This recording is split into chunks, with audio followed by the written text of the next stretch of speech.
What's up, everybody? This is Russell Brunson. Welcome to a special edition, a road trip edition, whatever you want to call it, of the Marketing Secrets podcast. I feel like we're going old school for our longtime friends and followers. It's like a marketing your car, but we've got a long drive ahead, and I want to welcome you guys to the podcast. So the big question is this: how are entrepreneurs like us, who didn't cheat and take on venture capital, who are spending money from our own pockets, how do we market in a way that lets us get our products and our services and the things that we believe in out to the world and yet still remain profitable? That is the question, and this podcast will give you the answers. My name is Russell Brunson, and welcome to Marketing Secrets. All right, everybody. So I just started a super long road trip heading to Burley, Idaho. It is my wife's grandma's 100th birthday, and so we're heading down to the big birthday party. Isn't that crazy? 100 years old, which is really, really fun.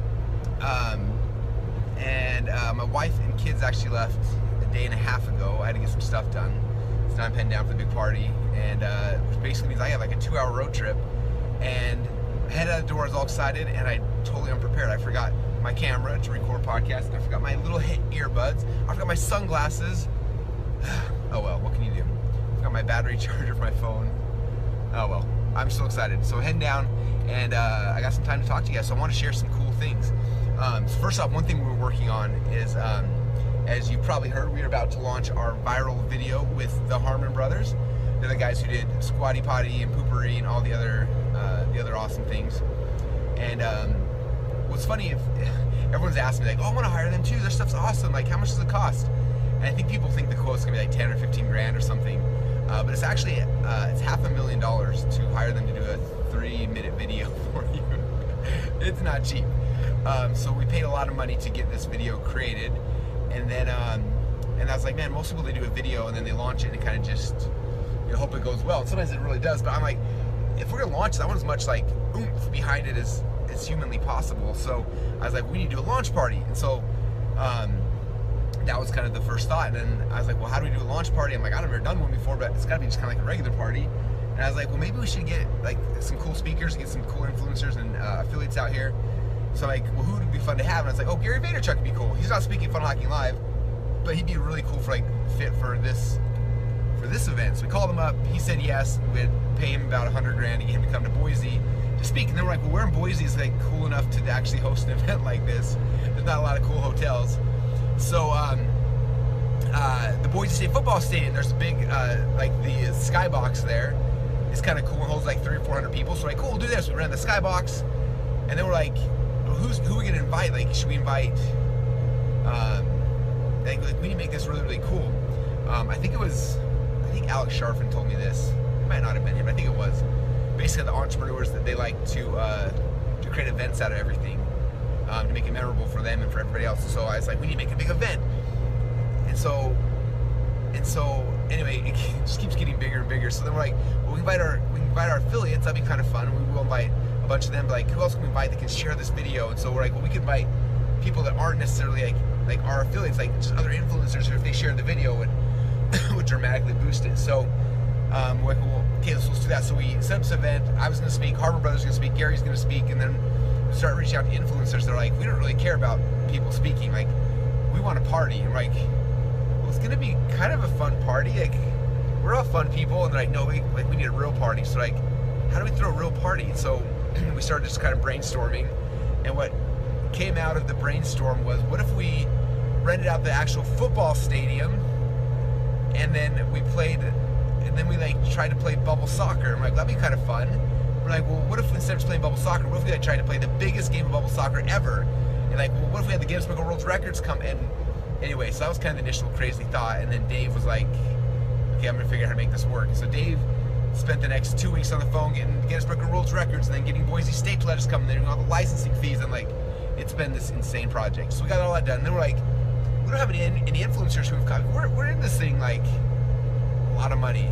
We have no influencers actually coming. So then I was like, okay, I got to go old school and practice what I preach. And so the last 2 days I've sat in this car and I recorded like almost 200 videos, personalized videos for all these different influencers. which was a lot of work. We made a page, it's 200 pages for 200 different affiliates or influencers, and now on Monday we're in the process of contacting all of them, inviting this huge party. Anyway, it's been crazy, and none of them may come. Hopefully they will, but it's going to be, regardless, it'll be a fun party. We're going to set a Guinness Book of World Record. We're going to launch a viral video, and that's one of the many things that we're doing. We also have 12 events in the next 43 days happening in Boise. One of them just got done, so now actually on to 11. Monday we have a design-a-thon where we've got 30 designers coming out. We're busting out a whole bunch of new templates for the new marketplace that's launching during the new onboarding, and everything's going live in Clickfunnels when the viral video hits, and about a billion other things. It's crazy. Like, the next 45 days will probably be the most stressful, crazy days of my life. But if we can pull it off, it's gonna be nuts. And I keep saying that. I did the same thing with the book launch. I think there's something about me. I think something's wrong, the wiring in my head, where like I always think that like after this then life will get normal again, but then I just keep stacking things on.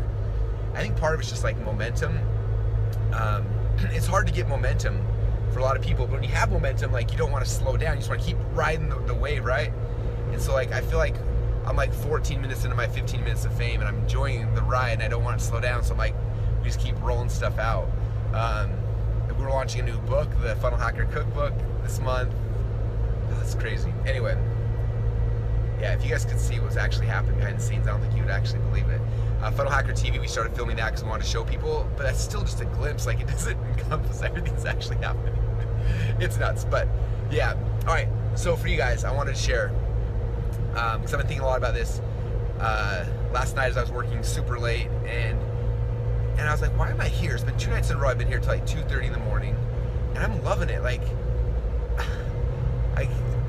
outside of like hanging out with my kids, there's like nothing else I would rather do than that. And I'm like, how do I get people to where they're this passionate about what they do and their business and what they're selling it? And I did a podcast a little while ago talking about like the number one trait I found between entrepreneurs who are successful and those who aren't. And the biggest trait is that the ones who are super successful, they're the ones who are extremely passionate, not just about their product, but about the marketing of their product. Like, they start geeking out on the marketing. Like, that's the key. Those who obsess with the marketing are the ones who have the most success. Which is why, like, for me, it's been a big deal. Like, that's why I wrote the .com Secrets book and the Expert Secrets book, and why I do the events, and all the stuff I do is because I feel like my goal is to get you guys. I want to make marketing and sales fun. Like, if this is something that you guys, if I can make this like the entertainment to like study and learn and geek out on the marketing, then I feel like that's been my mission on this earth. Because when I was learning the stuff, like, it was exciting for me, but like, honestly, it was kind of boring. Like, the people teaching and talking about marketing, they were boring, and I had to wade through a lot of boring crap. And now I'm like trying to make it exciting, and I'm trying to bring my raw passion to you guys. I hope I'm doing my job. I'm doing my best, because if you get pumped up and fired up about the marketing of your thing, then that's how you get the ability to make money, to free yourself, and give you the ability to not just make the money, but now to impact more people and serve more people, and that's the goal. And so I'm thinking, like, outside of me just every day trying to get you guys pumped and excited and fired up about how much fun the marketing of your thing can be, I was thinking about this last night, like, how do I just take that part of my brain out and shove it into your brain so you're fired up? And I started thinking about it, and I was like, I think that the key for someone to be truly passionate about the marketing and the selling of their thing, they first have to be truly passionate about their thing.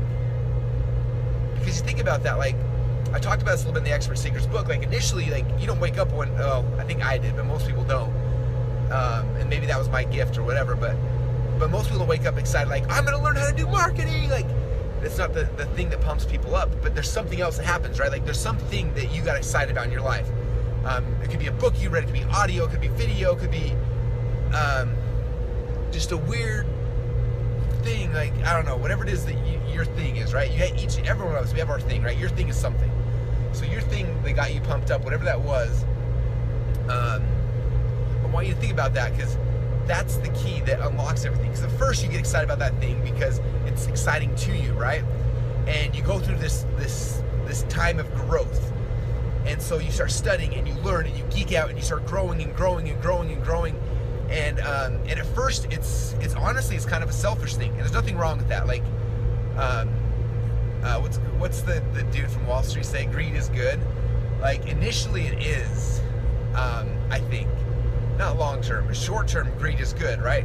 Like, greed is what gets you to like unbalance your life in a way initially, not long term, but initially you have to unbalance your life to focus on a thing to have greatness come, right? Like, when I met my beautiful wife and I wanted to fall in love with her, for me to be successful in that, I had to be greedy. I had to shift all my time and all the other stuff I was doing and other people and other things. Like, I had to unbalance my life to focus everything on that relationship so that we could fall in love and get married, right? Same thing happened with business. Same thing happened with wrestling. Like, when I started wrestling, like, I had to be greedy about that thing. I had to get so unbalanced in every other thing in my life and just focus on that thing, because that's what it takes to be great at anything, right? That raw passion. So first, the greed of like that thing, of you desiring that thing, is what initially starts, right? So some of you guys was weight loss, some of you guys was biohacking, some was finance, some of you guys it was history. I mean, it doesn't matter, like whatever it is you geek out about, right? And so the greed of the excitement that you feel initially for that thing is what makes it so you can completely unbalance your life and absorb and go into that thing, right? And that's the first key. Because to be an expert, to be able to share your message, like all those things we talk about, and to actually care about the marketing of your thing, you've got to be ridiculously passionate about the thing first. Otherwise, you're not going to wade into this territory and you're going to go through all the pain of being an entrepreneur and getting that thing out into the world. Because I know that a lot of us paint this beautiful picture of entrepreneurship, and it is eventually, but initially it's not. Initially it sucks. Initially you have to go through so much. It's like giving birth, right? Like my wife has given birth to 5 kids 4 times. One time it was twins, right? So like giving birth is not pleasurable. Like the initial, like the thought of it that creates the baby, like that's pleasurable. Just like your business, the thought of it is like, oh, this is exciting. Like you're romantic about the thought of this thing you want to create. Sorry, my Jeep is super loud when I go into overdrive. Anyway, like that's pleasurable. Like we all enjoy that. Like I enjoyed what it took to get my wife pregnant. Like that's awesome. I enjoyed what it took to create the seed of Clickfunnels and the business, right?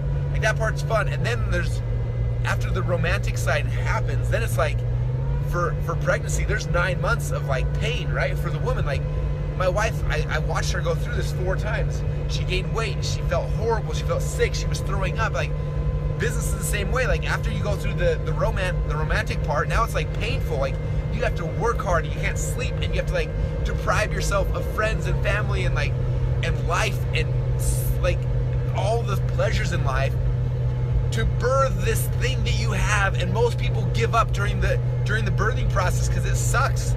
With a baby, you got no option. Like the baby's coming whether you want it to or not. But the birthing of a business, of being an entrepreneur, like it's so painful. Most people don't make it through it. They always say that like whatever, 1 out of like 100 businesses succeeds, but the reality is like 1 out of 1,000,000 businesses never even get to fruition because the idea is planted, but the birthing of the thing never happens because it's so painful. And so like if you're not obsessively, insanely passionate about your thing, I gotta break it to you, it's gonna be hard to birth it because those hard times come and it sucks. So I think that not only do you have to become passionate about the marketing, because I'm trying to make that part fun, so the birthing process is actually fun, right? Like maybe I'm like the equivalent of like the hypno birthing class. My wife and I did hypno birthing for the last kids, which was actually really cool. So we did classes and like they try to make it really, really fun. And so maybe that I'm like the hypno birthing coach, right? I'm trying to make this process of birth fun for you, even though you know it's still gonna suck. But maybe you can like have a good time along the way, right? Which you should. It is really fun. But I was like, if you're gonna go through that birth process, like you have to be so excited about the baby. I think that's the key, right? Like my wife and I were so excited for the twins. We were so excited for the other kids, and that's why she was willing to endure that pain, because we were so passionate, and excited about the kids. And so for you, it starts with, I think that before you can be an entrepreneur, before you can birth this thing, you have to be insanely passionate about your thing, okay? And there are people who tell you otherwise, like, oh no, it's math, it's blah blah. Like, I don't know. I think you can make money not without passion, but you can't leave a legacy. You can't do what's really important without it. Okay, so my next phase of this, and we got a long road trip, you guys. Hope you don't mind. But the next phase of this is then like, okay, well, how do you become passionate about this thing, right? Like, Russell, I see you're jumping around, screaming, excited, oh, like every single day. But I wake up in the morning and I'm tired. I wake up in the morning and like, I don't always feel that passion. And I get that. I want to share some stuff. This is maybe like, this is personal development according to Russell. Like, I don't teach personal development. I probably never will. But I have my thoughts on it. I have my feelings, and so I do a lot of it myself. So I'm going to give you during our fun road trip together just some of my thoughts and the personal development stuff that I had to go through and we have to go through, and hopefully some of these things will help. Okay. All right. So number one, the first thing is all of you guys, you gotta quit being so bleh, bleh. Okay, that's the official term for it. Bleh. All right. My daughter, she puts on this little monster mask. It's so cute, and then she'll go bleh. Like, that's what most people, or most of you guys are doing. Like, if I ask you, like, what are you working on? You're like, bleh. Like, you've got to be excited. If you've been listening to a podcast, man, like probably 300 episodes ago, I did one talking about being awesome. People always ask you, how you doing? And everyone goes, I'm all right. I'm doing okay. Okay, first off, if you're doing okay, means your life sucks, okay? You need to stop being like, I'm doing okay. Okay, my kids, I told them, I'm like, when somebody asks you how you're doing, you never say, I'm doing okay, I'm doing good. Like, good is the enemy to great, okay? So if you're doing good, that's not a good thing, okay? If you're gonna change the world, you can't be doing, I'm doing good. It's all right, okay? Notice this, everybody will ask you how you're doing, and you'll always say, doing good. Okay, first thing to change. You are no longer doing good. You are doing awesome all the time. My kids, if you ask them, how you doing? Awesome. If you ask me, how you doing? Awesome. Like, you need to reprogram your brain from doing like, oh, I'm doing all right, to being awesome, okay? Like, when people ask you that, from now on, this is rule number one. You have to say you're doing awesome, okay? It may seem like a dumb thing, but you will see how it changes people around you. You say, how you doing? You're like, doing awesome. They're like, really? Huh, nobody ever says that, okay? If you're saying you're doing good, like, bleh. You just did that, bleh. Okay, you pulled an Ellie on, a monster Ellie on you. Ellie's my daughter that does that, bleh. Okay, so no more blehs. You're doing awesome, okay? And if you don't feel awesome, guess what the first step to feeling awesome is? Saying that you're feeling awesome, okay? Okay, that's number one. Number two, state control. All right, if you ever go to Tony Robbins' event, which you should. If you don't, you're insane. I'm not allowed to say yet, but he may or may not be hanging out with us here at our next Funnel Hacking Live event. But regardless, you should go to at least UPW. You get to walk on fire, and then hopefully have a chance to go to Date with Destiny as well. If you really want to have a shift in your life, Tony is the person that'll take you and shift you. That's why I don't teach personal development, because Tony is the best in the world, and I couldn't do better, even remotely close. So I'm not even going to try. If I felt like I could, I probably would go and try to serve that market. But Tony's the best, so I'm not going to. So I leave it to Tony, and also Brendan Bouchard. Brendan's the man. Anyway, Tony and Brendan, those dudes will shift your personal development wise. So go and study them, but Tony especially, because walking on fire is insanely cool. But one of the main things you learn in Date with Destiny is a thing called state control. So state is the thing that you are in as you are doing something, right? Sometimes you're in a happy state, and in a bleh state, right? And most of us, we live our lives in a bleh state, right? And you have to learn how to change your state like this, okay? The coolest thing I learned from Tony was that I actually control the state that I'm in. And I don't think most people understand that. You control the state you're in. You can change it. You can be depressed, or you can be happy, and you can change it that fast.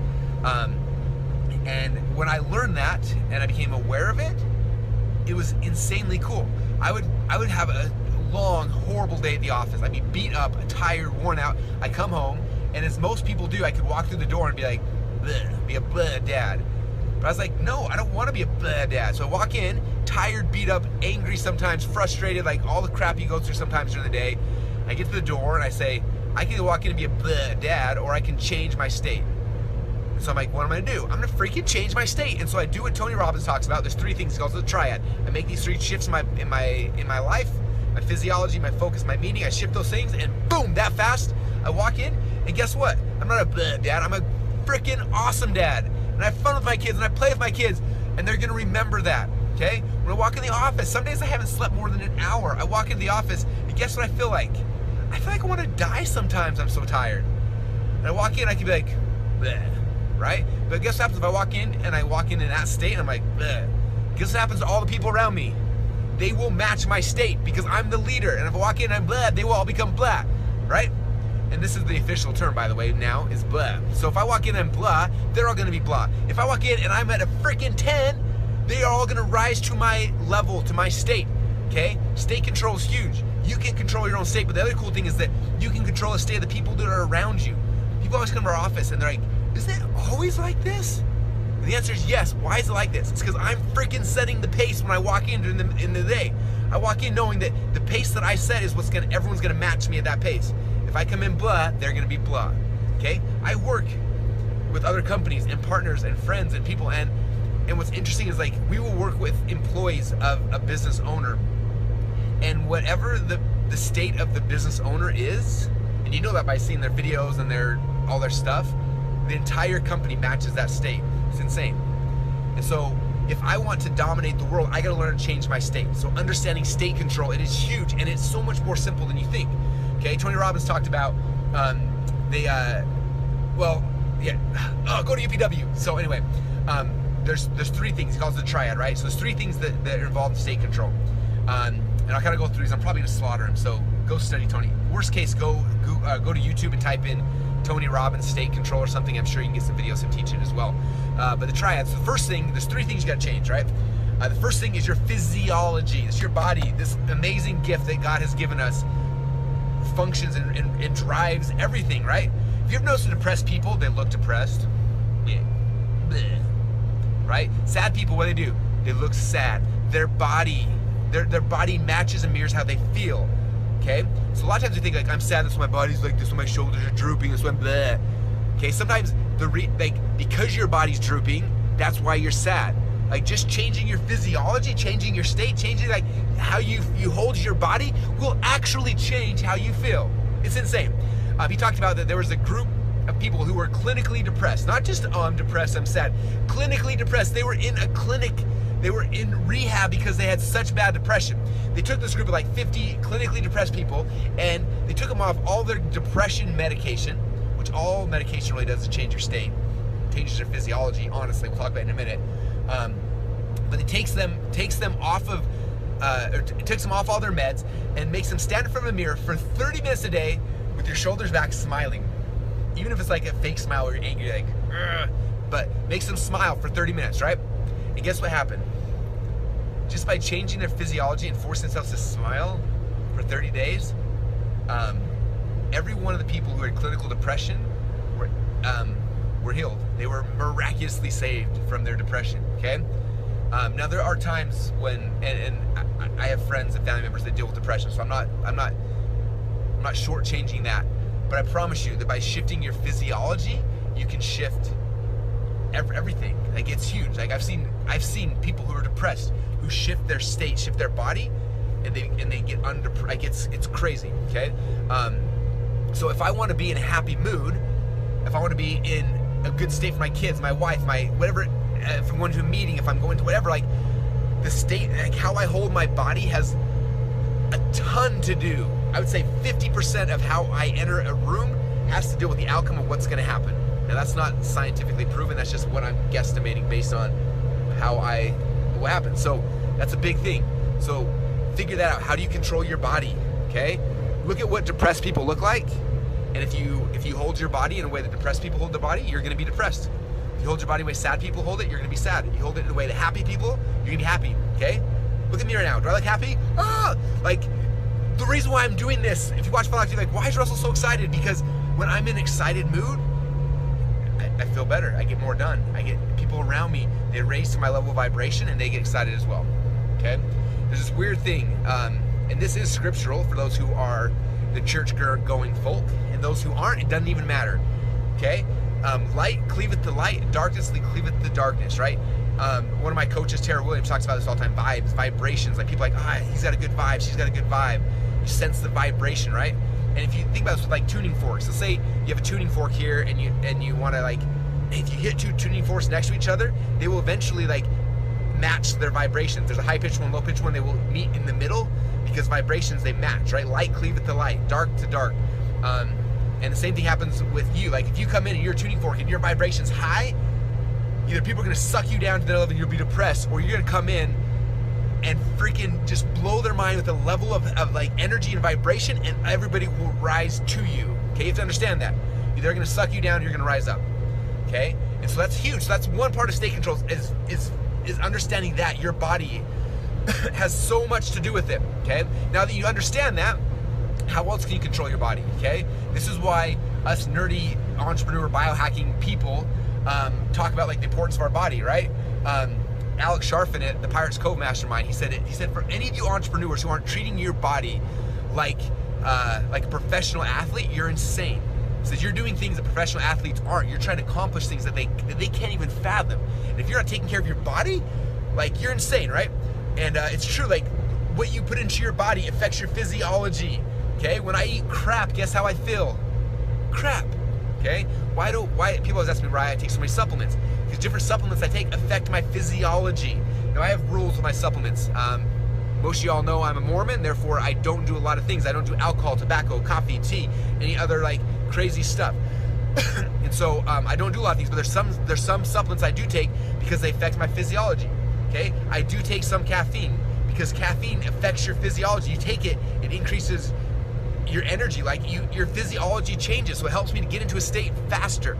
Okay, there's other supplements I take. There's a lot of, I could go days on supplements, but there are things I take because they affect my physiology. There's things I don't eat because they affect my physiology. Okay, if you look at how I eat, I usually don't eat breakfast. Okay, the reason why is because breakfast typically make me feel sluggish and tired. My physiology goes down. Okay, I usually eat one huge meal a day. When I'm in the office, Melanie makes me this huge salad. It's got high fats, it's got tons of vegetables. I eat it, and there's almost no carbs outside the carbs inside of vegetables because carbs make me feel sluggish and tired.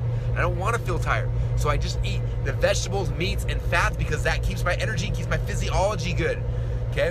When I'm at home, if I'm gonna eat like junk, typically I eat it like at the end of the night when I'm about to go to bed, because at that point I don't care about my physiology. I'm gonna fall asleep, right? But if I don't eat at dinner, like I usually won't eat all the other nice stuff.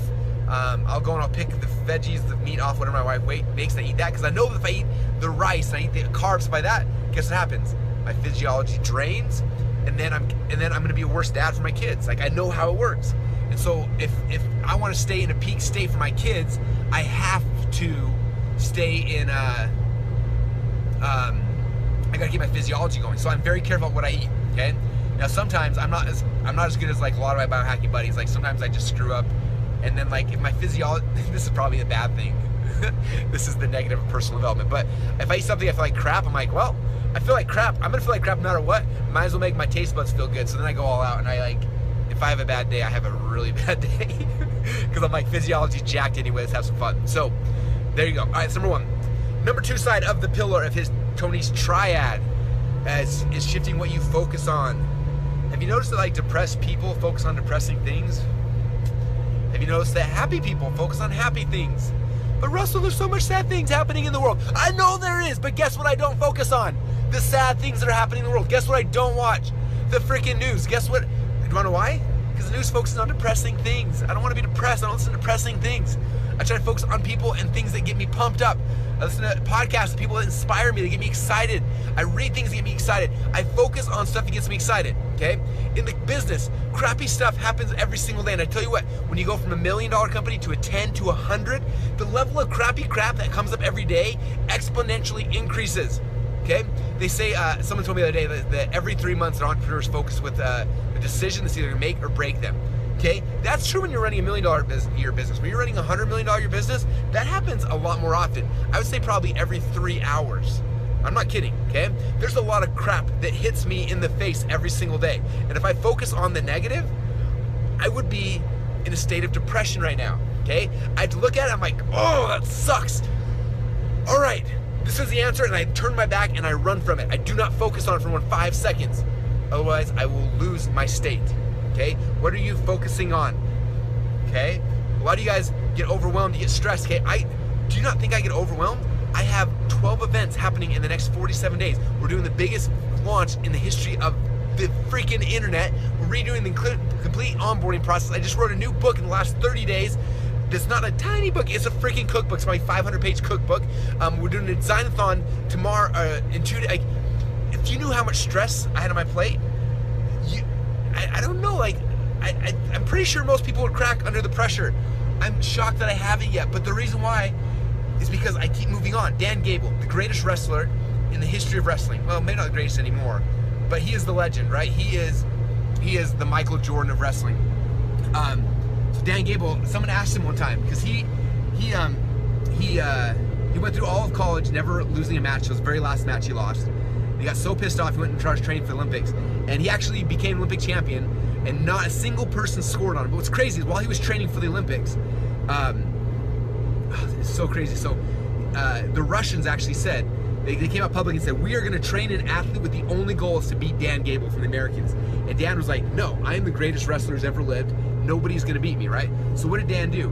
He would work 7 hours a day, work out 7 hours a day preparing for the Olympics. Then he'd go to bed at night. And as he went to bed at night, he laid there in bed saying, the dude in Russia who is trying to beat me is awake and he's training right now. And that pisses me off and freaks me out. So what did Dan Gable do? He woke up at midnight and he'd go running because he knew that his opponent was competing, was training, and it stressed him out knowing that his opponent was awake while he was sleeping, and he did not like that. So he got up and he kept working out. Okay? Now, was that obsessive? Heck yes. Did he crack under the pressure? No. He went to the Olympics and won. Not a single person scored a point on him. Okay, that's Dan Gable. All right. Now, someone asked Dan Gable. I heard this in an interview one time and said, Dan, don't. And then afterwards, Dan went on to become the head wrestling coach, Iowa Hawkeyes, and won like more NCAA championships in a row than I think anybody in any sport, I believe. Anyway, insane. And someone asked Dan Gable, said, don't you believe in pressure? And Dad's like, yeah, I believe in pressure. It's everywhere. He said the difference is that most people like sit underneath the pressure and they sit on it. He's like, I believe in it. I just don't put myself underneath it. I step aside and I focus on what I need to get done. And most of us is that same way. Like, I don't know about you guys. Sometimes I have so much stress and so much pressure. I'm like about to crack. And then half that's like just in our heads. It's like I'll sit down with a pad of paper, especially sometimes at night when I can't sleep. I'll sit down with a pad of paper and I'll write down like, what am I stressing on? I write all those things down. When you write it down, it's like, oh, that's actually not as bad as I thought. And then you can fall asleep. Then you get yourself out of the pressure. So sometimes we're focusing on all the pressure and the stress and all the stuff, and that's why we don't succeed. Like, don't do that. Like, write it all down and then like prioritize it and then be like, hey, I can't control. I'm gonna move forward, out of the pressure, go. And sometimes I don't get crap done. I'm sure that all the stuff I have to get done between now and our viral video launch, most of it is not going to get done. A lot of it will. Most of it will. But sometimes you can't affect it. So you do whatever you can, and then as you get closer and closer to deadlines, all of the non-essentials start falling away, and then you just get the essentials, and and that's how the game's played. All right. Whew. This is fun. We're going 32 minutes, you guys. Hope you're having fun. All right, I don't know where I left off. Okay, so physiology. Shift your physiology. Number 2, what you're focusing on. And then number 3, like, what's the meaning? I think number 3 is meaning. If not, I've been teaching this wrong or thinking about it wrong. Number 3 is the meaning we're attaching to things. Like, a lot of times something bad happens to us, and we attach these weird meanings to it. And it's really cool. Like, we have this unique ability as humans to attach meanings to things, right? And usually what happens is a subconscious, like we don't know we're doing something, right? Like someone punches us in the face and subconsciously our body attaches a meaning to that, okay? So I attach to me like, this person's mad at me. And so we attach the meaning like I need to fight this, like, let's say, okay, sorry, let me step back. Someone punches us, right? Our meaning maker attaches this meaning to it saying, that person's mad at us, we must fight them back. And so I'm like, oh, so I go and I try to fight someone. Okay, or someone punches us and maybe the meaning is like, oh, this person's gonna kill me. That's the meaning we attach. So then we run away. Okay, or there's all sorts of things. But like every single day something's happening and we're attaching these meanings to it, and then the meanings direct like where we're going with our thoughts and the actions and everything else, right? But as soon as you're aware of this, you can actually change the meanings that are coming to you, right? So, and I actually don't know if this is actually part of the triad. It may not be. I can't remember now. Go YouTube Tony Robbins. Regardless, I want to talk about meaning because meaning is a big thing. When you're aware of this, it's kind of cool because now it gives you the ability to shift meanings, right? So like when somebody, we've had some morons, and they are morons, this week that have like been attacking Clickfunnels, and at first I get so mad, I want to kill them, and I want to fly to their house and beat them, because that's like the wrestler in me, right? And then I'm like, because my body instantly attaches a meaning to what they're doing. But then what's cool is Tony taught me this technique where you stop and you're like, okay, what if that's not the meaning they're attached? What if it's actually this meaning? And you shift like the meaning that maybe they're attaching. And if you shift the meaning associated with an experience, it'll change your perspective, which changes everything. And so we got to become good at consciously picking the meaning we're attaching to things. Okay? If someone screws us over, we can attach a meaning saying, that person's a horrible person, they're trying to screw me over. But if you attach that meaning, be careful. Because as soon as you attach that meaning to something, guess what happens? Now the situation you enter, the state you enter, is going to be based on that meaning, and it can get really bloody, it can get really bad, and things can turn really bad, which is going to increase all these other pressure and noise and all the other bad stuff, right? But if you come in and say, look, that person's a total douchebag, I don't know if I can say that on TV. I apologize if I can't. Anyway, that person's a horrible person, but man, maybe they're having a bad day today. Maybe they're struggling. Maybe financially they're, whatever. And you attach a different meaning to the situation. Then you come in and you're like, man, like that person totally screwed me over, but this is probably why he did it, or why she did it. And you attach that meaning, it gives you a different set of tools to deal with the situation. And so what happens now in my life, something happens and it instantly, a meaning is attached by my brain. And what I found is that most of the times, the instant meaning that's attached is going to lead me in a really negative path. It's weird how it works.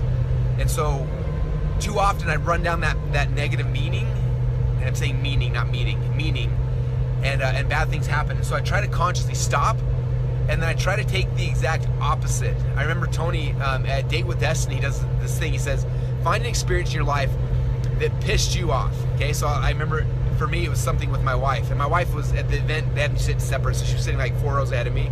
And there was an experience, and they said, write down the experience. So I wrote it down and said, write down all of the meanings that you attach to that experience. And I was like, my wife, is mad at me. She doesn't love me. She doesn't. And I wrote down all these different meanings that I had attached to that situation. Okay. And then Tony said, okay, write a big line down the side of the paper. He says, next to each of the meanings you attach to that situation, I want you to write the exact opposite of that thing. So I was like, okay, my wife is mean to me or whatever, right? And the other side, like, she actually loves me. And then like, my wife's super selfish. It's like, no, she actually is so giving that she struggles, right? So I wrote the exact opposite of each of the meanings that I had attached to the situation. And what was crazy is after handwriting out probably 3 or 4 of the things, I started crying. And I started crying because I realized, because I love my wife and I know her, and I realized that the true meaning of what happened in that situation was actually the exact opposite of the meaning that I had attached to it. And I instantly realized that I was in the wrong and she wasn't. And I broke down crying because I was like, oh my gosh, like where else in my life is this happening? Where I'm attaching these meanings subconsciously to a thing and I'm actually wrong. And I realized that that day that like I have to take control of my meaning maker, the meaning I'm attaching to every single situation, right? So something happens now, and instantly I get the negative meaning because it just happens. Like that's how our brains are wired for some stupid reason. And I stop and I'm like, okay, what's the opposite of that? Like, what's something that if I could attach a different meaning would make me look at this person through a different angle, a different lens, a different light. And I shift the meaning, and it shifts everything. It shifts how I feel about the person. It shifts how I approach them. It shifts my response, and it changes everything. Now, I wish I could say I wish I could say I'm perfect with this. I am not. If you've ever been on the back end of a backlash from me, first off, I apologize, because I can be a prick sometimes. I didn't realize this till the other day. We have I feel bad about this. We have a contractor who's killing himself for us, right? And I imagine it's got to be a pain in the butt to be working with me sometimes because I'm vocal. I'm on TV. I'm on Instagram. I'm ranting and raving and talking about everything. And without thinking, I just kind of shared, publicly my thoughts. And part of it's because like I'm a media personality, right? If I came in like bleh all the time, nobody would listen, right? And so I'm usually on the extremes of extremely happy or extremely upset, and so because that's what's interesting. And so I feel bad because I published stuff that was negative towards that person, and the other day it was kind of brought to my attention, like, wow, Russell, like, this person's really working his butt off for you, and you're saying these things, and like, and I had this like this moment again where I kind of broke down and just like, oh, I'm a bad person sometimes, and the meaning that I was attaching to all these situations was like, they're lazy, they don't care, they're not working hard, like whatever, right? I'm attaching all these meanings, and I had this fun little moment where I had this exercise where I was like, okay, what's if I switch the meaning, like what's probably actually happening? And I was like, oh man, I'm a jerk. And I realized it again, and so I reached out to that person, I apologized, and I don't know if it'll make it better or not, but I was wrong. And so I've had other situations this week where, again, there's this person who's like, honestly, like, and it's always the people you help the most. It's someone who I helped a lot to have a lot of success, and I bent over backwards for them, and now they're publicly attacking me and us, and it's just, and it's funny because like the meaning, even right now, like the meaning that I want to attach to it keeps like wants to come in there, and I'm like, no, stop, like get out of my brain, because I know the reason why this person's being a douchebag. I'm gonna use that word, I apologize, is because I know the true meaning, and it's not the one that makes me feel better about myself, which sucks because that one makes me feel so much better about myself, but it's the truth. And so I've tried to attach that meaning to it, even though every time I think about a situation, my blood's boiling just thinking about it again. But I got to go back to the meaning that I attached on purpose. So the more you guys are aware of this, the more you can affect it. That's a big part. So yeah, there's number 2, personal development. So where have we gone so far? First, I talked about not being bleh. We talked about shifting your state in the circumstance. We talked about shifting the meaning you're attaching to things. All right, so there's a couple things. All right. And yes, we've been going for 40 minutes, but I still got another hour and a half drive. So we're going to keep on talking. It's like on Wedding Singer, which is one of my favorite movies of all time. Do you remember when he's all depressed after his girlfriend gets married on him, and he's hosting the wedding party, and he's telling all these jokes, and like the one guy's like, hey, wedding singer, you're the worst wedding singer I've ever heard. And he looks at him, he's like, well, I have the microphone, so you will listen to every word I have to say. Anyways, one of my favorite lines ever. So that's what I feel right now. I have the microphone, so you will listen to every word I have to say. Anyway, I guess you can turn me off, so hopefully you won't. Hopefully you can hear me. This car is so loud when we're driving. I hope that this is coming through, because I think there's some good stuff in here for people, I hope. All right, next thing. So you talked about being not bad, talked about getting in state, talked about meaning. Like, these are pieces that help you function better as a human being. I always tell people like how much of an impact Tony Robbins had on me, and it's because he made me aware of these things. And there's so many more. I wish we could go, again, go to UPW, go walk on fire. I think you can get a ticket for like $500 to $1,000. Like, if you are broke and have the money, go get a credit card and finance it. If you're broke, you're gonna become more broke. Who freaking cares? Like, at this point, what's the worst thing that's gonna happen? You're gonna go bankrupt? Like, dude, you're broke, it doesn't matter, right? I always blows my mind. People like, I don't have any money, I can't invest. Like, dude, then when you have nothing to lose, go take out a loan. Go take out 5 loans. Like, do whatever you like. Who cares? The worst case scenario is you lose it all. If you have nothing, then you have nothing. I taught the Cub Scouts, the 12-year-olds. I did an entrepreneurship merit badge, and one of the guys asked, he's like, how old do you think these kids should start? And I was like, they should start now. I'm like, I got a dozen friends who are teenagers who are making insane amounts of money. And the guy, it was funny, the guy who asked, he said, yeah, he's like, just so all you kids know, you have nothing. If you lose it all, you didn't lose anything, so who cares? Anyway, it always makes me laugh. People are like, well, you can risk a lot because you have money to risk. I'm like, dude, it's way easier to risk when you're broke. Like, worst case scenario, you lose everything. When everything is like a rent on an apartment, like, that's not that big of a deal, you guys. Okay, when you've got 150 employees whose lives depend on you, I promise you, it is a lot scarier to risk at that point. Nevertheless, I digress. Where was I going? I don't even remember. Hopefully there was something there of value. Oh yeah. Okay, so what I want to talk about here is you got to risk, right? You got to go in this, like you're creating this new thing. You're giving birth. You're going at this thing, right? Oh, sorry, I remember what I was talking about. I was talking about like investing in UPW and talking about being broke. Yeah, go to UPW, go to Date with Destiny. Like, invest in these events because it'll transform you. It'll help you to become super aware of yourself and other people. Like, that's what Tony gave me that was so important to me, is most of us live life on autopilot, and then we're just going through the day, bumping into things, and things are happening, and you're just not aware of of how we work. And when you're aware of how you work, it's like, man, now I can affect things, I can change things, I can tweak things, I can change my approach, I can change other people's approach.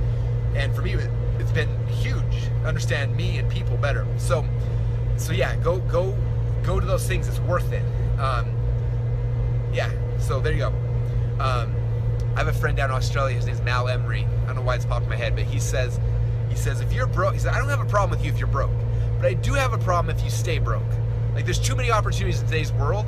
If you stay broke, it's because you're not trying. Like, you're just literally not trying. So yeah. Anyway, I don't know why I said that, but it popped in my head. Therefore, must have been important. All right. So next thing we'll talk about. Okay. So if you want to be successful in life, the next piece, outside of not being blah and figuring out state control and attaching meanings to the right things, the next thing is you have to stop dabbling. Stop freaking dabbling. Okay? School has screwed up all of us. School has taught us how to dabble. Okay? You sign up for college. You take 20 credits. Okay? 20 cool things that you want to learn about. And then what they do is they spoon feed. They force you to dabble over in a semester. So they give you oh, here's a little bit of information in math, and then you spend 15 minutes and you go next class. Here's a little bit of science, here's a little bit of history, here's a little bit, and so you dabble in a whole bunch of little crap, and you kind of try to retain all this stuff, and then you go back the next day and you dabble a whole bunch, and you dabble and you dabble and you dabble and you dabble for 15 years of our life. Okay? Let there be no mistake. You will never be hyper successful if you are dabbling. Okay? Dabbling is the opposite of what you need to do if you want to be successful. If you want to be successful in something, you have to go deep. You have to immerse. You have to be obsessed with that thing, okay?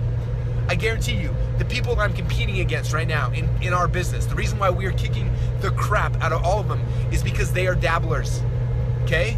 I promise you, there's not one of my competitors who spent as much time in the last 48 hours, in the last week, in the last 5 weeks, studying marketing and business and growth and personal development as much as I have, okay? And for most of them, I'm already way past them. So why in the world, why are they not? I don't know, but they're dabbling, and that's why I'm able to pass past them, okay? When you start immersing and you go deep, a couple really cool things happen. First off, you will start seeing connections you cannot see when you dabble, okay? I sucked in school because I could never see the connections. Okay, I spend an hour in history, then an hour in math, then an hour in debate, then an hour in logic. I'm trying to figure out how to make the connections to go deep in something. You can't do it.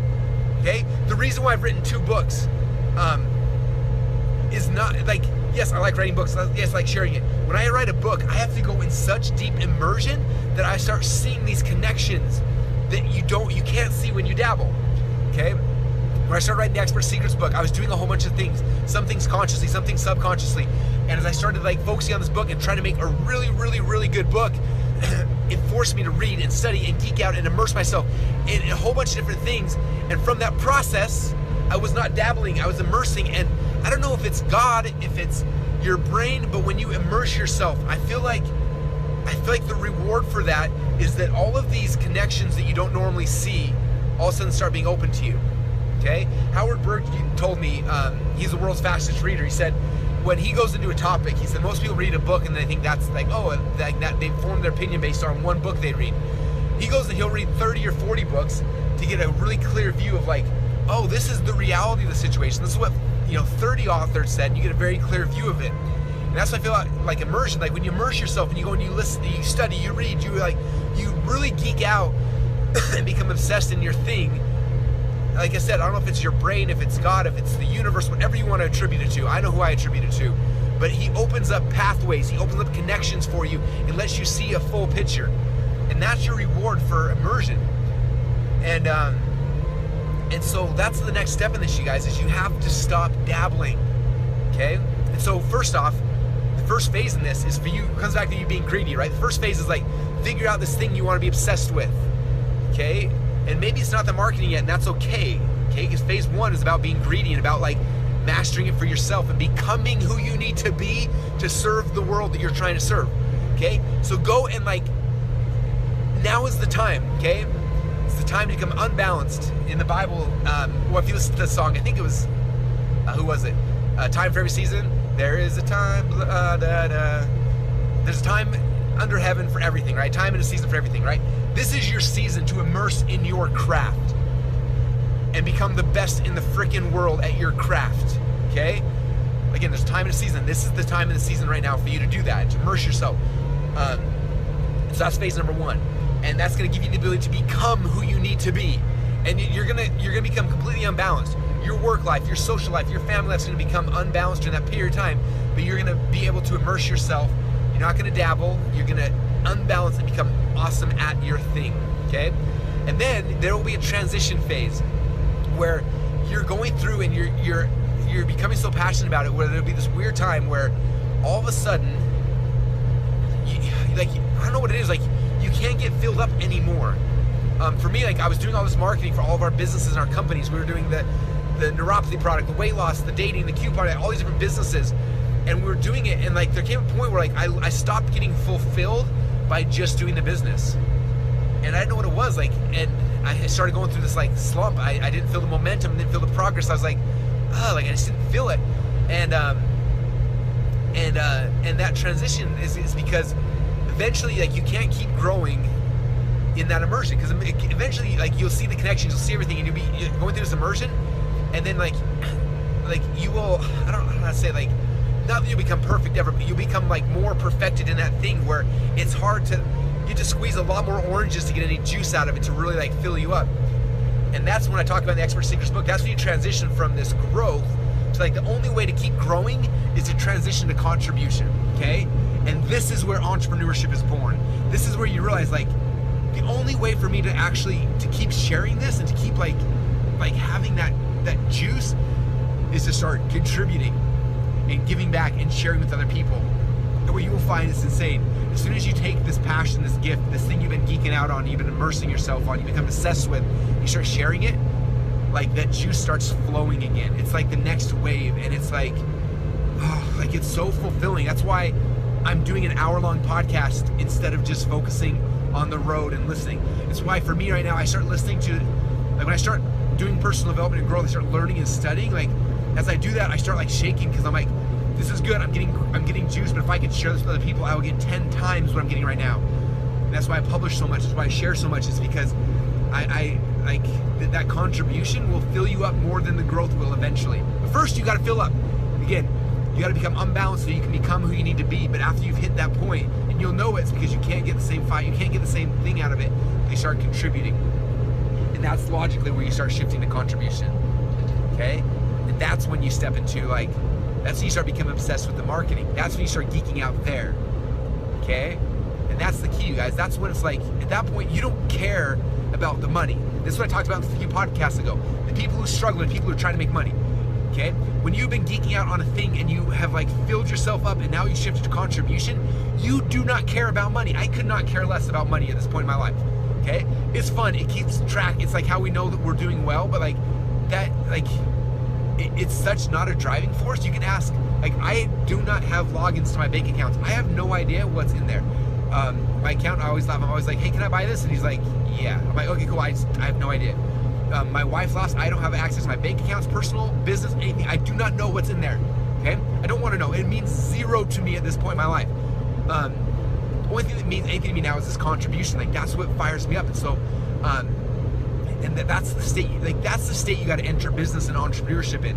Those are the people who are successful. They come in and they're like, this thing that I have, this gift, this thing, I'm so passionate about it, I have to figure out how to share it with other people. And then guess what's going to happen? Then it becomes easy to be obsessed with the marketing, because the marketing is a means for you to get your message out. It's for you to get your product, your service out. And all of a sudden it becomes exciting, okay? I think that's why I struggled in school so much, you guys. Like, I would learn and I would read a book and then I would go and like, it didn't matter to me, right? If you're going into marketing and you're struggling, you're like, this marketing doesn't matter. I'm learning this stuff, Russell. I learned about squeeze page, I learned about traffic and convert, like, but you don't care. It's because it's like school. Like, I study a thing and I write a paper and like, I don't care about this paper and there's no point to it. If you're struggling in studying the marketing, it's because there's no point to it, right? But as soon as you find your thing and you obsess with it and you've grown and you've filled yourself up and you shift to contribution, now it's like when you start studying it, the marketing becomes alive. It lights up. It becomes alive again. Okay? I remember I always thought I was dumb. I hated reading. I hated studying. I hated school. I hated all those things. And I honestly thought I was a dumb kid. And when I started my business, I started selling these little things. It was crazy because I remember I was selling some stuff and I was like not doing that well. And I remember it was pre-podcast, but everyone used to do teleseminars back when I got started. And I would download all these teleseminars and I would listen to them. And the guys like Armin Morin and Alex Mandossian, and like those are the guys I listened to. Marlon Sanders, these are the guys I listened to initially. And I would listen to them on my headphones. I'd burn these teleseminars on CDs, and I put the CDs and I'd listen to them. I was on my wrestling trips, and I would learn stuff, and like they would say stuff. I'm like, huh, that's so cool. I'm gonna go try that. And I would try it, and then the craziest thing would happen. I would try something, and I was making a little bit of money. I would try it, and I would make more money. I was like, are you kidding me? That freaking worked. I was like, I gotta try something else. I listened to another podcast, and I tried something else, or another teleseminar, and I would try it, and I'm like, are you kidding me? That freaking worked. Oh, and then another one, and then I was like, that guy wrote a book. I read his book. I'm like, oh, he shared this. I'd try it, and then guess what happened? I'd make more money, and I get more. My thing would go out to more people. I'm like, oh my gosh! And all of a sudden, like, reading became alive for me. Studying became alive for me. Marketing became alive for me. I remember copywriting. I was like, someone like one of my first websites I set up, and I didn't have a sales letter. Someone's like telling me about this copywriting thing. I was like, are you kidding me? That is the stupidest thing I've ever heard of. I'm not gonna write words. I don't want to learn that. And I was like, this is like, oh, I remember just like being angry because like I didn't want to learn copy. It sounded so boring and stupid and like, and anyway, so I tried to hire, oh, there's a cop car, hold on. I tried to hire a copywriter, right? And the copywriter, it was actually Michael Fortin, was the first copywriter I tried to hire. And his quote for me at the time was like, I don't know, like 8 or 10 grand or something. I was like, whoa, I haven't made that much money my entire life combined at this point.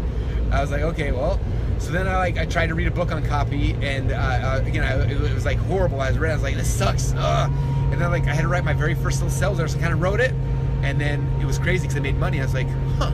So then I started listening to some copywriters, and the guys were like, I remember Michael Fortin actually, I was listening to this presentation, he gave a big seminar, and he was like, and we tested this thing, and we turned out that a red headline outconverted a blue one or something. So I was like, huh.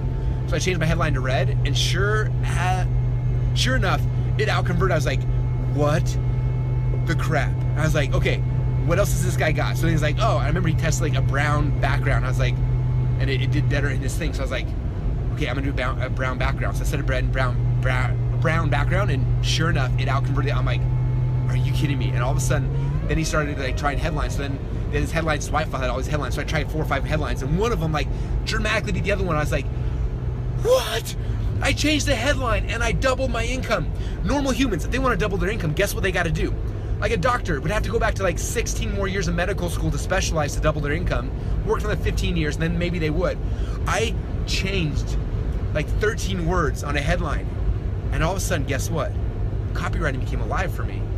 It got exciting, and all of a sudden I wanted to read every freaking copywriting book I could find, because every copywriting book, I'd read through it, and like most of it was garbage or rehash stuff, and then I'd read one sentence. It was like, oh, you should end each line with a ... because it keeps the reader's mind open, and so it doesn't close out the thought, and they're more likely to keep reading. I was like, what? So I went to every single email, every single thing I've ever written, and I had a ... You've probably noticed that before, and guess what happened? Everything increased. I was like, duh. And I started going to marketing seminars. I'd go to a 5-day seminar, and I listened for 5 days, and every single speaker who's talking, like I knew everything. I'm like, I've done that, knew that, I've heard that, like rehash. And then one speaker on day 6 would say one thing where he's like, oh yeah, and this one time, I added an exit pop where I gave a discount, and like 20% of the people took the exit pop. I was like, wait, what? And so I go back to my thing, and I add an exit pop, and my income would increase by like $100,000 a month from that one little thing. And I remember I was like, I sat through 5 days of crap, and I got that one thing, and it was so huge for me that it made the whole thing like worthwhile. Or I'd be at an event and got nothing, but I'd go out to eat with everybody, and I'm the Mormon dude, right? Everybody goes to the bar, and I'm like, I don't want to go to the bar, but you know, I don't want people to think I'm drinking. And so I'd go to the bar, and I'm not kidding you, I'd order milk, because like I didn't want people. If I order Sprite, people like think I'm drinking. I'm like, I don't want people to think I'm drinking, so I order milk, right? So I'm holding a milk, and I'm at the bar, and everyone's drinking, and they're like, why you got a milk? I'm like, oh, I'm a Mormon. Mormons don't drink, so I'm drinking milk. And they're like, that's weird. And then like they're kind of drunk, and the coolest thing about drunk people is like, drunk people don't have any filters. Like like they lose the inhibition to like filter stuff or whatever. So I'm drinking milk, totally sober. They're completely drunk. I'm like, hey, so what's like the biggest thing you figured out? And they're like, oh man, okay, so we did this thing on our squeeze page where we did blah, blah, blah, blah. I'm like, what? He just told me that. And like, I would spend 4 or 5 hours in the bar drinking milk, asking people questions and just like getting nugget after nugget after nugget. I'd go back and I'd like add it, and like, sure enough, I'd have this little thing, and it's like, man, Russell, you gave yourself a $3,000 a day raise by doing this one little thing, okay? $3,000, that's $1 million a year raise, okay? How do average humans get $1 million a year raise? They don't, they can't. It's physically impossible to do that. How did I do it? Some dude at a bar, while he's drunk off his butt, told me this little thing, and then I did it, okay? Where do you think I got the perfect webinar from?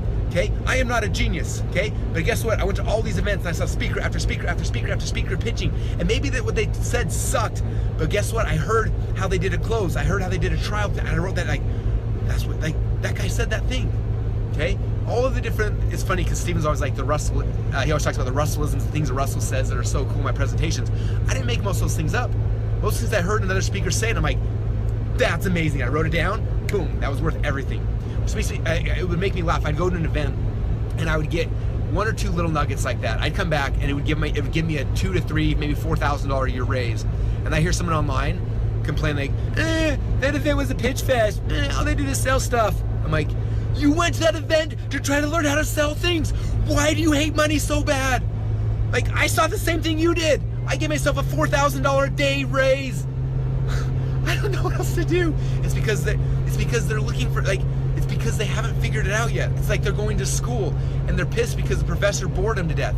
It's like when you go with this different lens where you got something you were so insanely passionate about that you go with, like all you care about, you don't care about making money, you don't care about spending money. All you care about is figuring out, like, how can I get this to more people? And when you get one little nugget after 5 days of information, and that one thing does this huge thing, like, that's worth it. I hear people complain, like, they go on forums like, that event sucked, it was a pitch fest. They're like, oh, I heard that stuff before, they didn't teach me anything new, or like, it's because they're not real entrepreneurs. Like, they haven't fallen in love with the marketing of the thing. If you fall in love in the marketing, this is how you know you fall in love with the marketing of your thing, okay?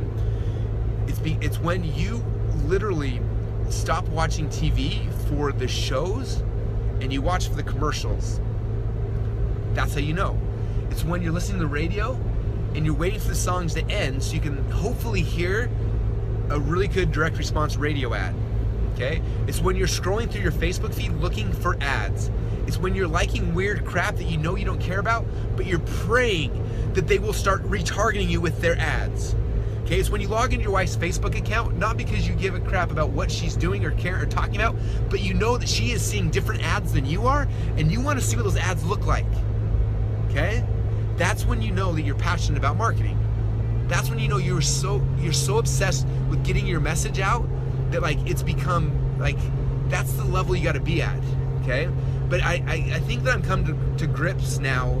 I think it used to piss me off when people weren't obsessed about marketing, but now I think I get it. It's like, I don't think you can be obsessed about marketing at first until you have first gone through the growth phase for yourself.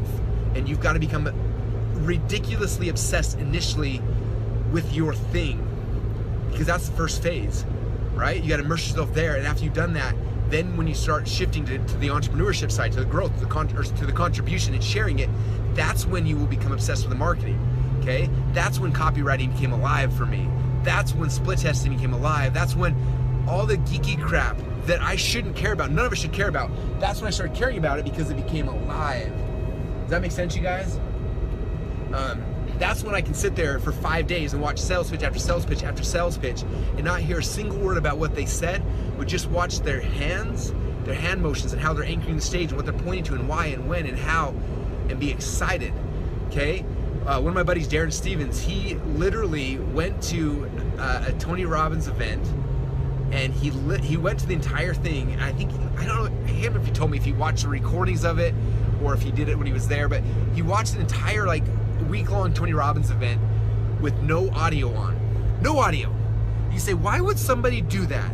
Okay, it's because Darren wants to be the best person in the world at controlling the stage, at understanding how your physiology and your stage presence and how you're anchoring the stage and what you're doing and why you're doing it, how you're doing it, like why it works. So what did he do? He took the best person in the world, Tony Robbins, and he watched him and he took out all of the audio because the audio distracts you from what he's actually doing, right? Okay, I can't tell you guys this enough. Like, funnel hacking is not just about like looking at the outside. It's about really understanding what people are doing and why they're doing it, right? Like yes, I'm selling products and services to you guys, but at the same time, watch how I am doing it.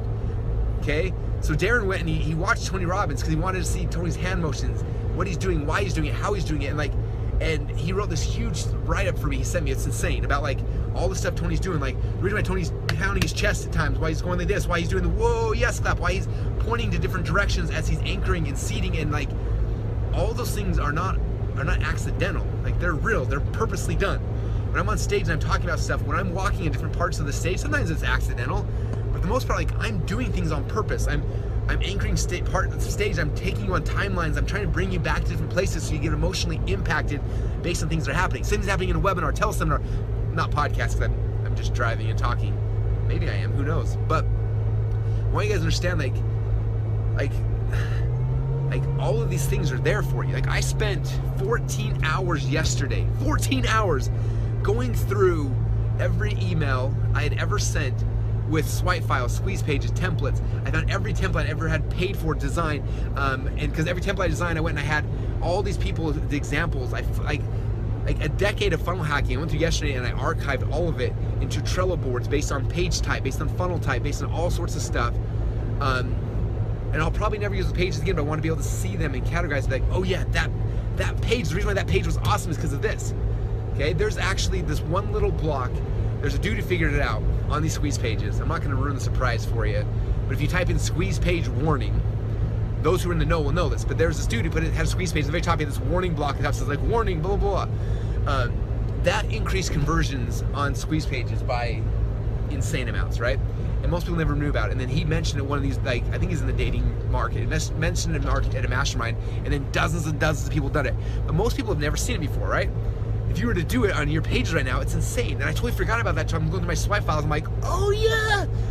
Same thing with anyway, there's so many things. I think so many people get so bogged down in like this other stuff that they forget about that. It's like, become obsessed with the marketing, go through all the stuff, and like legitimately do it. It's gonna make it so much fun. It'll make it alive for you guys. And I want to give you that gift, but that's the transition. So anyway, guys, this has been a long one. I hope you got a lot out of it. I just want you guys, I know that you have something inside of you. I know that you have the ability to change people's lives. I believe that, probably more so than you do at this period of your life, right?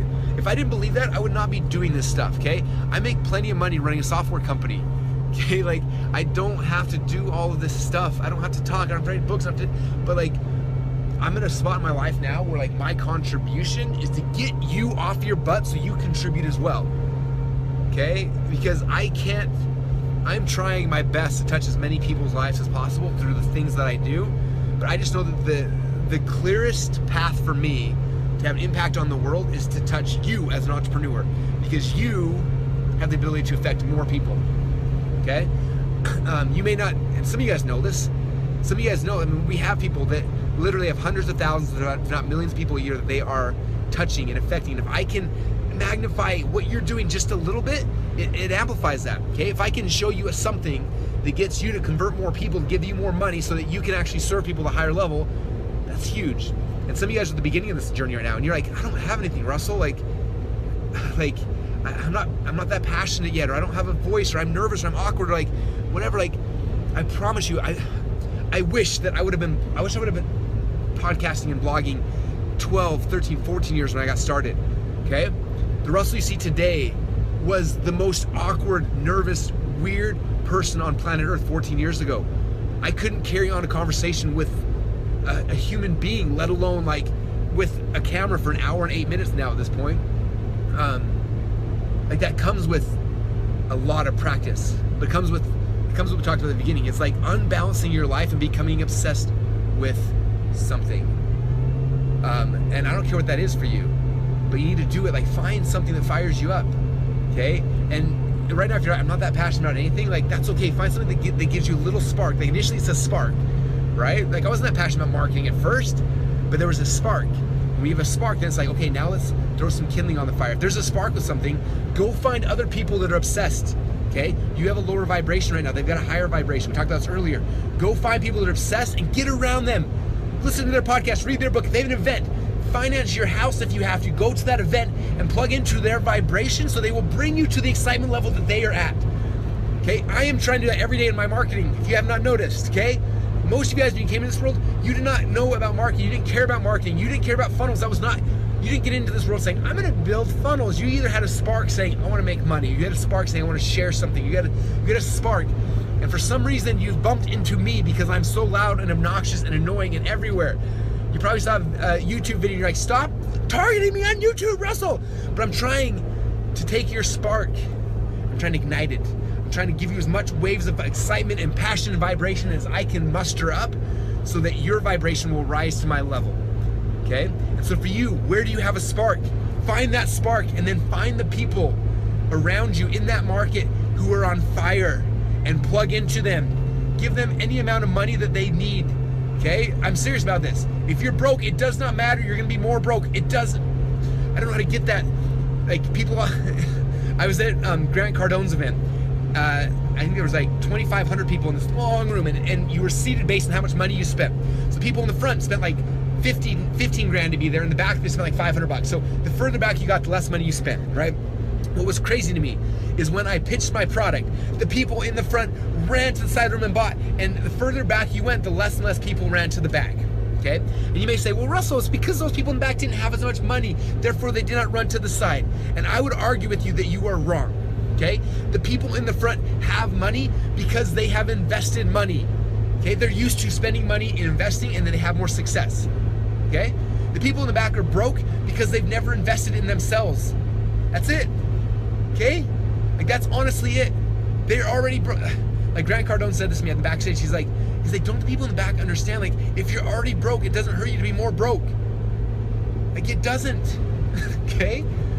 I don't know if that's financially irresponsible, but I did a whole podcast on this called Entrepreneur Scars. Okay? Our founding fathers, who I believe were inspired from God, who created the Constitution of the United States, okay? They gave this thing, okay? Because in this country, we needed to give entrepreneurs the ability to risk everything and be okay with that. Because if entrepreneurs didn't have that ability, this country would have stagnated and died. Like I'm a huge believer in that, right? Capitalism 101. Like, if entrepreneurs don't have the ability to risk everything, everything stops growing. Okay, but if entrepreneurs have an out, then guess what? They can risk everything. Okay, and so it's scary at first, but I promise you, it's a lot less scary to risk everything now than it is when you have a whole bunch of stuff. And so now is the time for you guys to risk everything because you don't have that much. I don't want to be a jerk, but it's true. Like, now is the time to risk things. It gets harder and scarier when you have people and money, all these kind of things, right? I always tell people, like, if you, like, for you have to be able to look at you have to figure out, like, what is the worst case scenario if you fail? And you have to be able to look at that thing straight in the eyes and say, I'm okay with that. Like, that is the key to being able to risk this stuff, right? Because a lot of times we have this fear of, like, oh, there's worst case scenario, something bad's gonna happen, then I can't be successful. And so you gotta stop and, like, actually write down, like, for you right now, what is, if you were to fail, if you were to go and get a bunch of credit cards and blow it on mastering your craft and getting around the best people in the world and, like, raising your vibration, everything, what's the worst case scenario? Worst case scenario, you go bankrupt, right? If you go bankrupt, what happens? You can't get a credit card for like a day or two, maybe? I don't know. You can't get a home loan? Okay, well, you're gonna have to rent. Can you rent? I don't know. Hopefully. There's programs, the country. I know I've rented to people who, there are things, right? Anyway, maybe it's financially responsible. I'm not a financial planner. Don't listen to me. I'm just saying that if I was in that same situation, I was starting all over again, I wouldn't worry about that. Would not worry about that. I have built and lost everything twice now, and guess what? It was all right.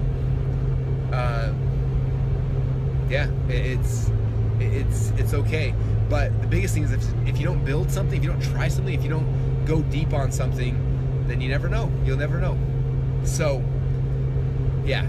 Anyway, make sure to clear with your spouse first to get their buy-in. I'm just saying, those people in the back of the room at Grant Cardone's event, if they had a Rant to the back and invested, I think I was telling them it was $2,000. It's not that much, okay? If they would have invested $2,000, they would have got the exact same thing that Brandon and Kaylin got. Those who listen to the podcast, you've heard me talk about them. So Brandon and Kaylin, they were down to their last money. The network marketing company they were in had kind of fallen apart. They stepped away from it. They had $0 left in their account.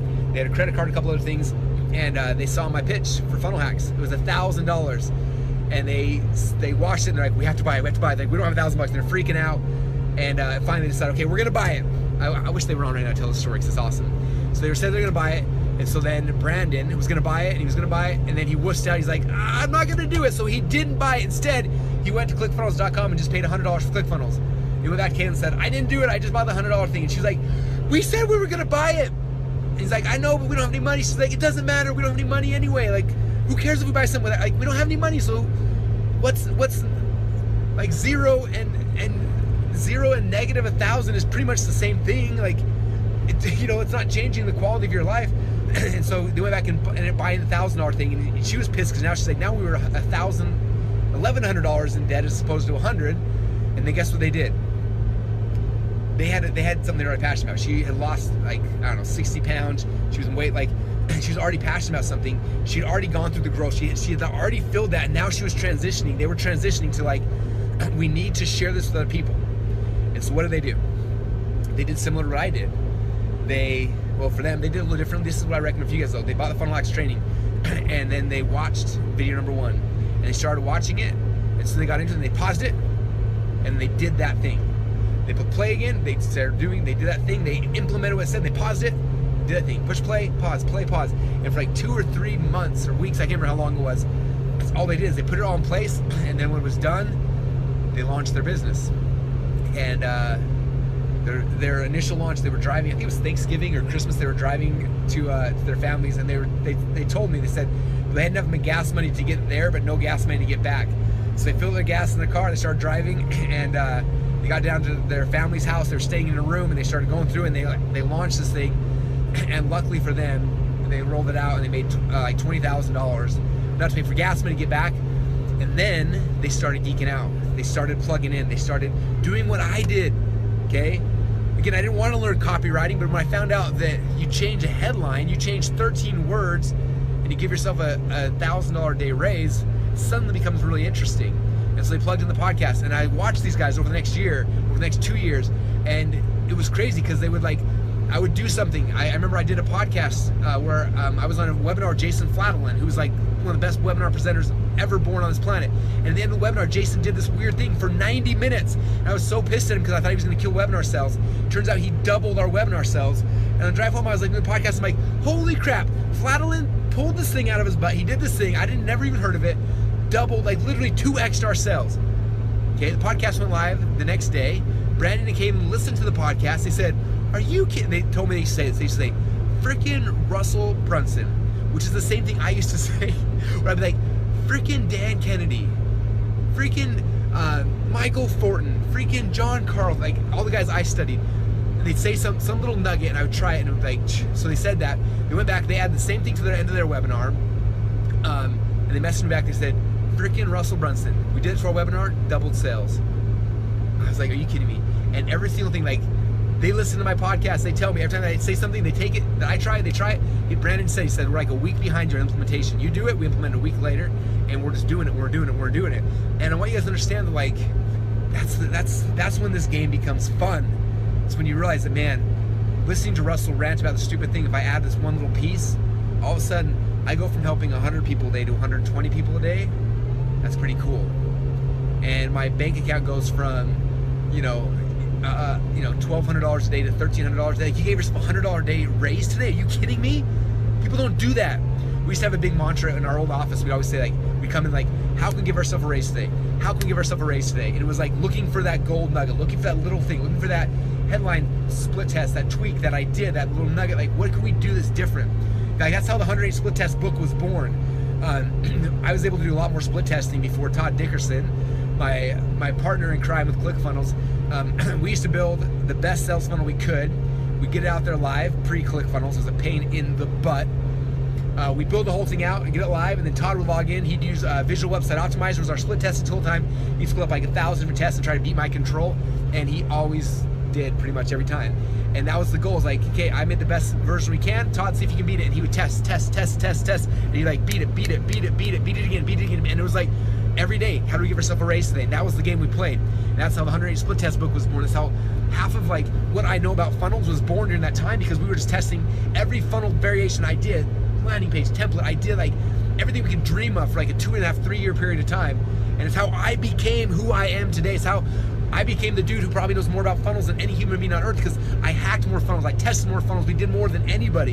And during that time of growth, like that was like the growth time for us. We were doing it on 12 companies that we owned. We were doing it for a bunch of other, which by the way, yeah, that's a story for another podcast. Don't do 12 companies at once, but that's what we were doing. And that's how we mastered this craft. That's how I know more about funnel psychology than I believe anyone on earth, is because I did it. I did more of it.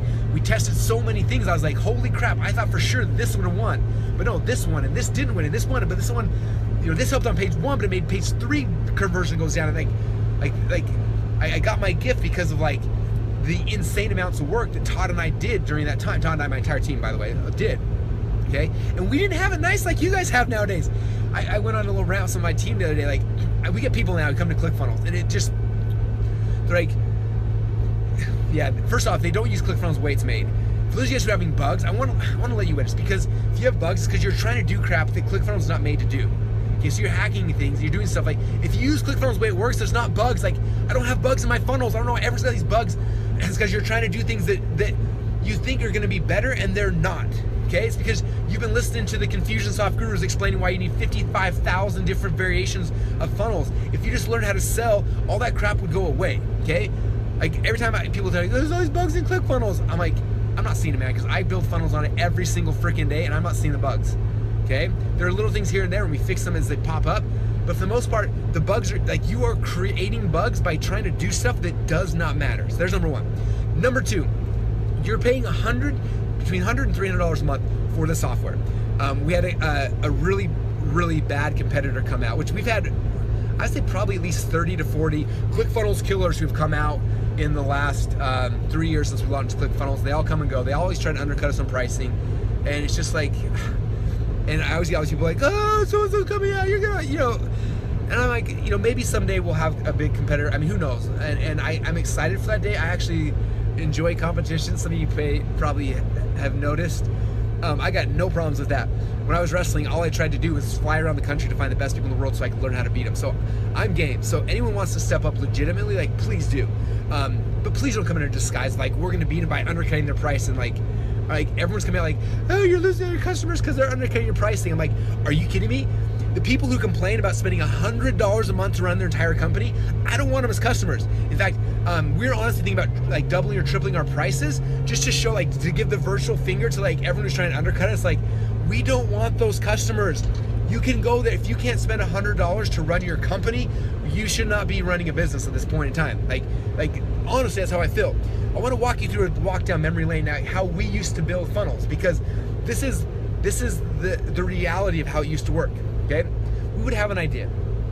I would then have to go funnel hack dozens of people to see like what would be the best thing. So I'd probably spend, I don't know, that's not true, probably $2,000 or $3,000 funnel hacking a bunch of people thing, because I didn't have a way to mock up templates. So I'd funnel hack and I'd take tons of screenshots of all these templates of all these different pages, and then I had to go to a design, one of my designers, and I had a bunch through the years, some, you know, and a bunch of them. And I'd show them like, okay, this is the process that I think is going to be best. I think I want like a landing page here, and this, and I want this from this guy's funnel, but I like this over here from this one. I want this from here.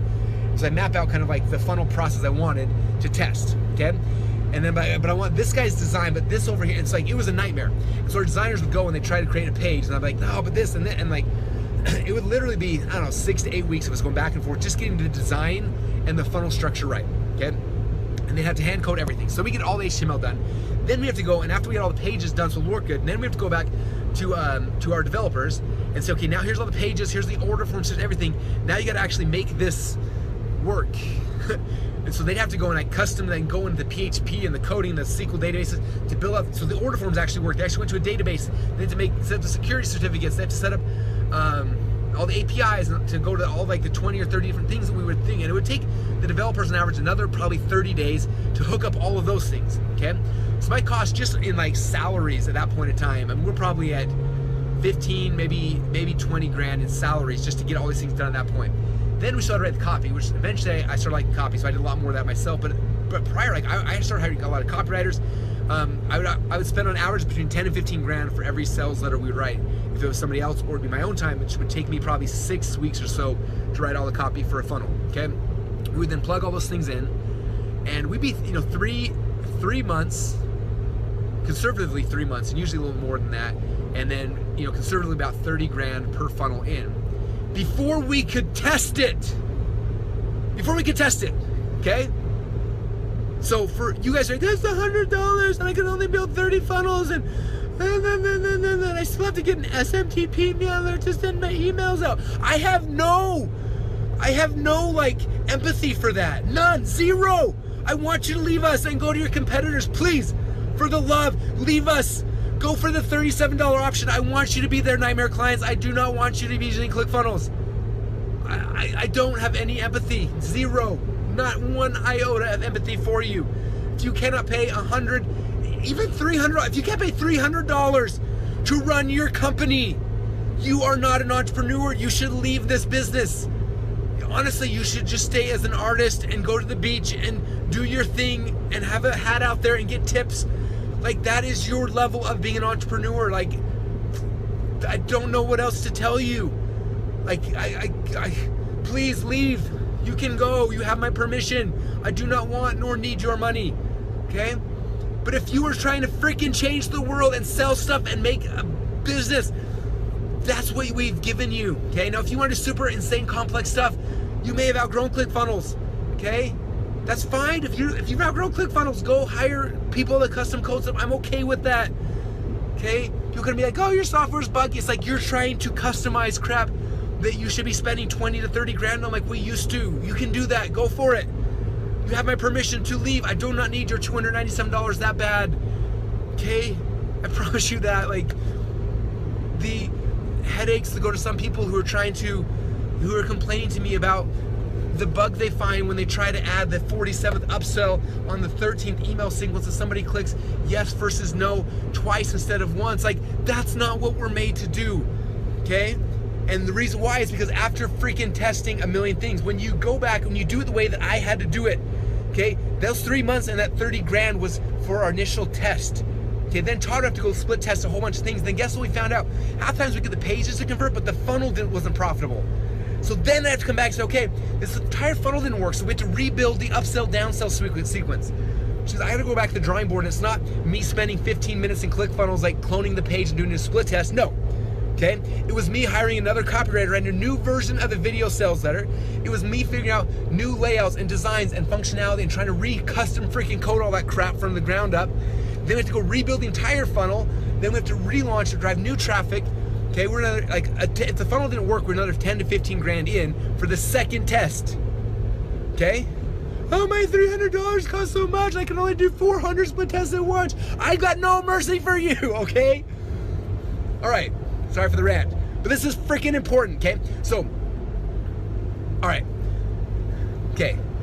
So the reason why my funnels are simple, and I want you guys to understand this, because your funnels need to be simple. Okay, I learned this from Hatching Custom Code stuff. If I made these complex freaking funnels that everyone thinks are so cool nowadays because of Confusionsoft and others, they draw these little diagrams and they try to like impress their clients by how complex their funnels can be. Like, that's not gonna serve you at all, okay? I want you to understand this. This will not serve you. It'll screw you up and you're gonna be finding bugs in ClickFunnels because it's not built to do what you're trying to do. Okay, with the design hackathon happening next week, we are building out 30 types of funnels. Okay, these are the funnel structures you should use. You should work to plug the crap you are selling into these funnel structures, not the other way around. You should not try to say, oh, I got this good idea, I'm gonna do 14 upsells and then I'm gonna have a mini survey on upsell number 2 and then I'll sell this, or like, no, just plug the crap you have into the existing stuff.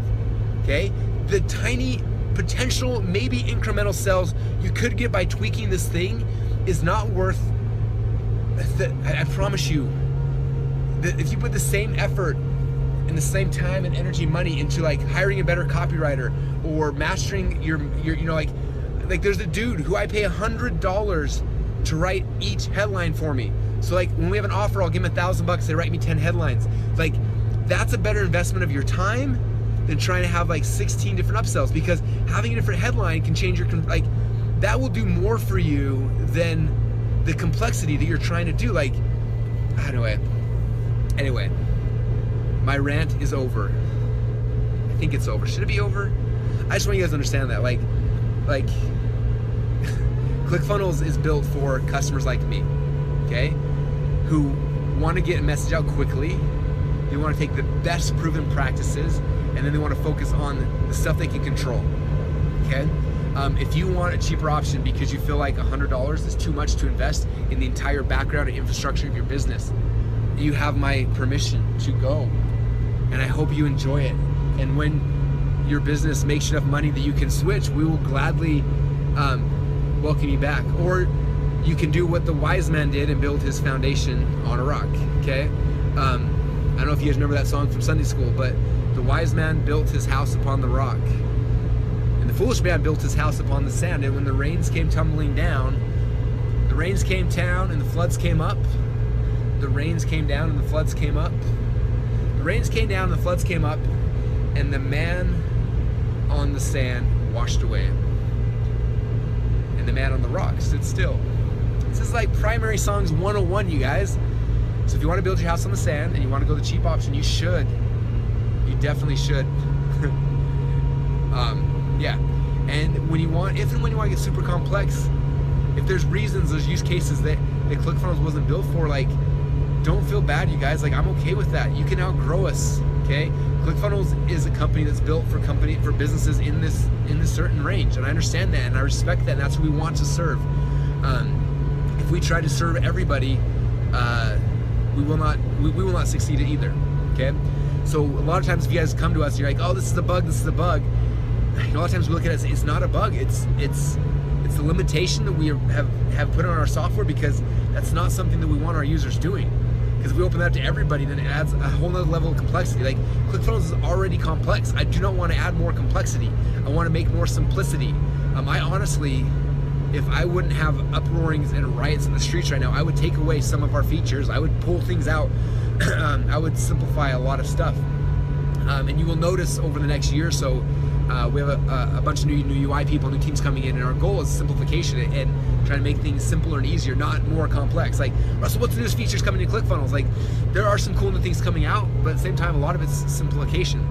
Funnel Hacking Live, we opened up Action Genetics, and I had someone messaged me the other day and, like, you know, yeah, like you had this cool feature in Action Genetics. It was like, it was the best thing you had, and then you guys pulled it away 2 weeks later. And I'm like, and he's like, why did you guys do that? I'm like, 2 reasons. Number one, what people were doing is they were making smart lists that had like literally 800 different like things in there, and they're like, oh yeah, I need to be all the segment, and like, oh, I understand, like, you guys want to be segmented, but I promise you, that level of segmentation, it hurts you more than it'll ever help you. Like, and number two, it like destroys our database. Like, it's not good. Like, we don't.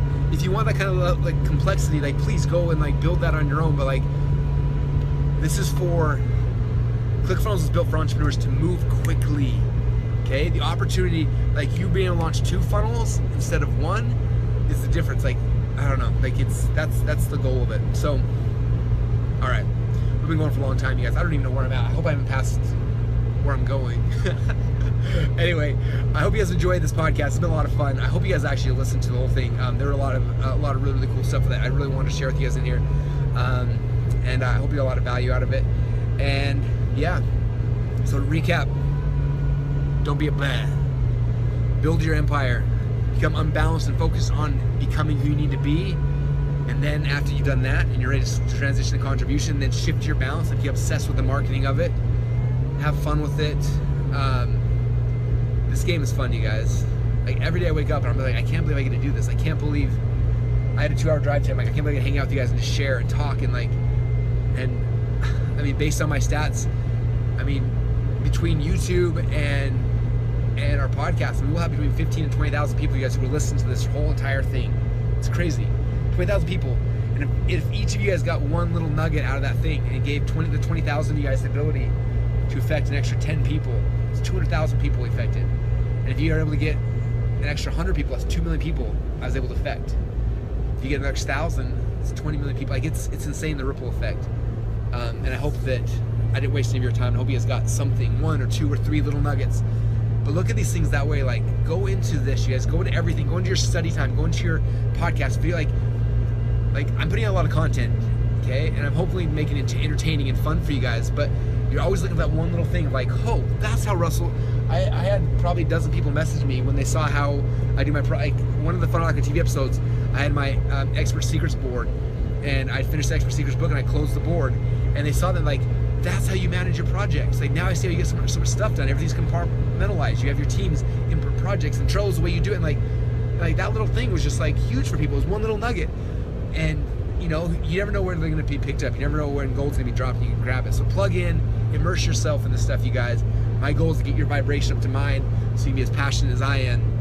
Because if you are, that's how you're going to change the world, and that's how I'm going to change the world. And I can't do it without you. So I need you guys there. So step in, plug in, have fun, enjoy the process, simplify your funnels, and build your house, build your company upon a rock. And with that said, you guys, I appreciate you all, and I will see you guys soon. Bye, everybody. Want more marketing secrets? If so, then go get your copies of my 2 best-selling books. Book number 1 is called Expert Secrets, and you can get a free copy at expertsecrets.com. And book number 2 is called .com Secrets, and you can get your free copy at .comsecrets.com. Inside these 2 books, you'll find my top 35 secrets that we've used to become the fastest growing non-VC-backed SaaS startup company in the world.